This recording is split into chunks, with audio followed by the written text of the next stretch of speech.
Isang magandang araw sa iyo, kaibigan. Welcome sa ating life coach. Sa araw nito, maraming tao ang KSP o kulang sa pansin. Pero may dapat tayong tingnan bago natin sila pansinin, or dapat yung magagandang bagay ang ating tingnan natin o pansinin natin. Katulad sa aklat ni Job 1:8, sinasabi, napansin mo ba ang lingkod kong si Job? Tanong ni Yahweh. Wala siyang katulad sa daigdig.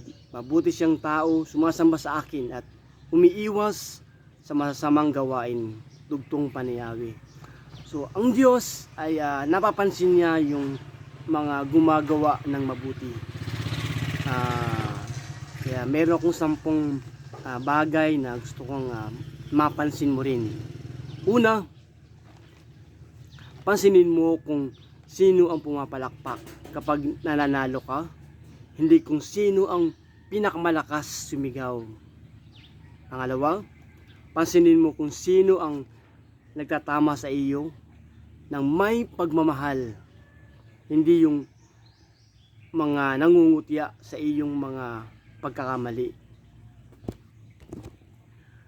Pangatlo, pansinin mo kung sino ang sumusuporta sa iyo ng pribado, hindi lamang sa social media. Pangapat, pansinin mo kung sino ang nakikinig kapag nagsasalita ka. At panglima, pansinin mo kung sino ang nagbibigay na hindi umaasa o hindi umaasa ng walang kapalit. Pang-anim, pansinin mo ang mga nananatili kapag nagiging mahirap ang buhay mo o sitwasyon mo. Pansinin mo ang mga mata kung minsan mas malakas silang magsalita kaysa sa mga salita. Pangwalo, pansinin mo kung sino ang nagdiriwang ng iyong pagunlad, hindi lamang ng iyong pagbagsak. Pang-siyam, pansinin mo kung sino ang humahamon sa iyo na lumago, hindi lamang kung sino ang pumupuri sa iyo.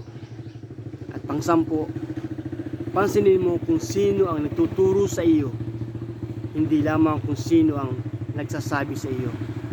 So ito yung dapat natin mapansin o makita natin.